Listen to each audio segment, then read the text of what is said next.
Hey guys, what's up? My name is Kishore Ganesh, and in this episode of the Vocal About Visuals podcast, I'm going to be reviewing Paul Thomas Anderson's One Battle After Another, starring Leonardo DiCaprio, Sean Penn, Benicio del Toro, Regina Hall, Teyana Taylor, Chase Infiniti, and others.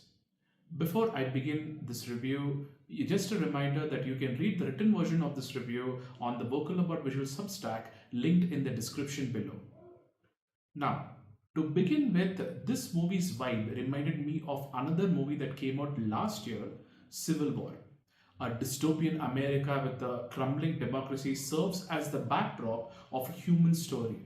And as was the case with that movie, the visuals in this film are chilling, but the main difference here is that humor, satire, allegory, and hope is filled throughout the film, and it is in the forefront as opposed to just the end of the film, as was the case with Civil War.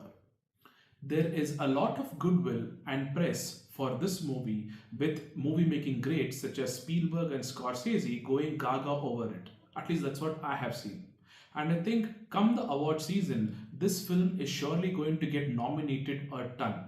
And if you were to ask me to bet my own money on it, I would say Paul Thomas Anderson for the best director and Sean Penn for the best supporting actor are where I would bet a huge portion of my money on, with Benicio del Toro also being a dark horse for the supporting actor.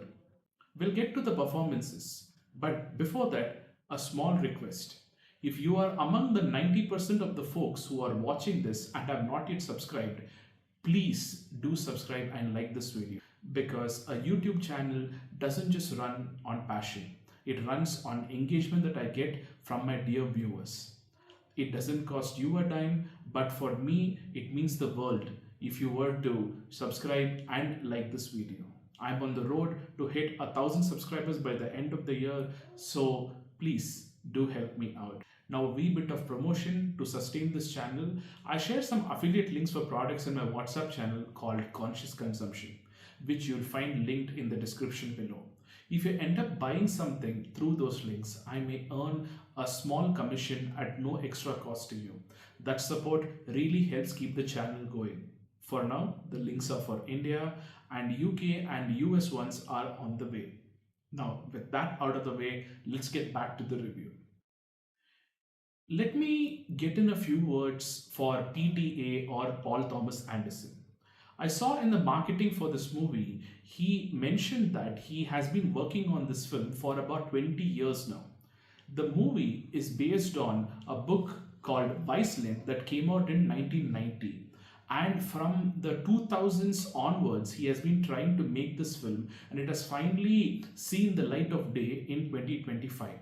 And I have to say that I really do like his direction in the film. The choices he has made in the film really work for me. For example, how there is always a menace of about to happen violence throughout the film, which squeezes you with its vice-like grip. But when the violence actually occurs, it happens off screen. Basically, it's like anti-Tarantino. There is gore, but only that you get in the aftermath of the violence, not during it. The threats of violence by the government agencies like the police force or other federal agencies seem real without PTA showing any of their brutal acts.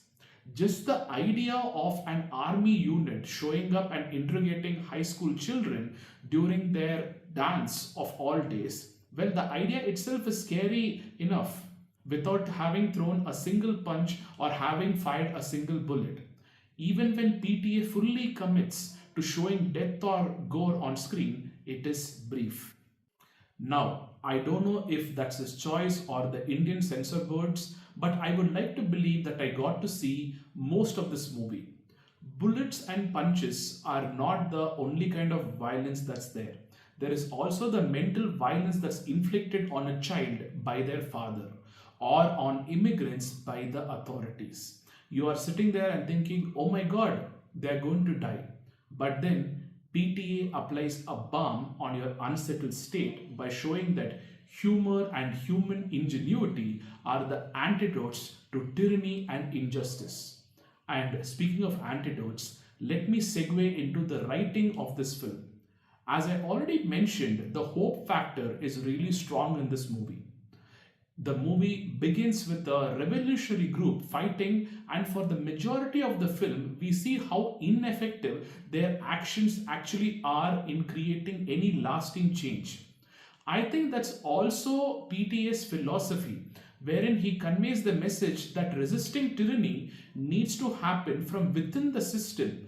And most of the folks who have adopted the revolutionary way of life in this film are actually, in many instances, men and women who are just not interested in taking up adult responsibilities like raising a family or having a dialogue with the opposition. In fact, that's the core human story in this film, where ultimately people who fancy themselves as warriors are not fit for actually important human and adult responsibilities like raising a kid, starting a family, or empowering fellow citizens to grow and prosper.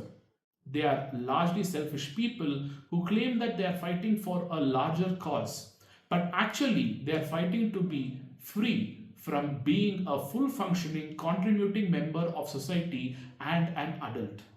These warriors leave a trail of death, destruction, and broken families and have taken zero accountability for their actions. But then, ultimately, a bigger entity, good or evil, teaches them some humility and a lesson. And who are PTA's actual heroes? Not these warriors, but instead people who choose to fight the system to change it, to make it better for themselves and their fellow man. And people who choose somebody else, like their family or fellow immigrants, over themselves, who risk their life and dedicate their life for others. These are the real heroes for PTA. And through his writing, he actually keeps saving those heroes not through plot armor but by arming them with real weapons like hope, ingenuity, discipline, patience, calm, peace of mind, adaptability, morality, goodness in others, and even luck. He thereby subtly communicates to us that what you need to do on a daily basis to fight tyranny or dictators is to basically resist the temptation to be bad or indisciplined and instead do good in whatever way you can. If you are a drunk pothead doing your best to raise a daughter to be a strong, independent woman, then that is what a hero is, and that person is going to be PTA's protagonist. And another interesting, hopeful thing that PTA does in this movie is that he passes on compassion to even those misguided warriors. The warriors that realize the error of their ways, they get to live in this story, and those who are idiotic enough to covet their own selfish wants and dress it up as some higher ideal, well, they get to be in horrific situations and then die. What did I say about hope? In BTS universe, those who are good and just live, those who repent live, and those who are truly evil, well, eventually they die. It's a feel good story, in my opinion. And a final point on PTA is how interesting the short compositions in this film are. All of them communicate menace, suspense, and the thrill of the pursuit, in addition to showing chaos, whimsy, and tenderness of the characters. The visceral impact of a sudden headshot and the tenderness of parents lying with their newborn baby are both shots that have stayed with me till today. Great job on this by PTA and the cinematographer Michael Bowman. Also, a special call out to the post credit tribute to the late Adam Somner, who was the first assistant director on the film, which was very tastefully done. Moving on to the performances, I think across the board all the performances are great, and they do slightly edge the writing in terms of which is better, and that is saying something. Sean Penn, as I mentioned earlier, is very capable of taking home the Oscar, BAFTA, Golden Globe, whatever it is, for the best supporting actor for being a villainous, racist, conflicted dominator a-hole. He is just the best thing in this movie by a mile, I think this is one of the many DiCaprio films in which he is doing a damn good job, but there is one other character which is written so well that they are going to take home the award. But we know for a fact that without Leo doing this film, this movie would have never actually gotten made. In this performance, I think DiCaprio has perfected the art of giving 100% in a role which is not going to win any awards but is still the protagonist. Not because it is not good, but I think a best actor performance requires a script that revolves around a singular individual's journey through life or something along those lines. But in this movie, DiCaprio's character is more of a collective. He is very much part of an ensemble. Of course, he is also the protagonist.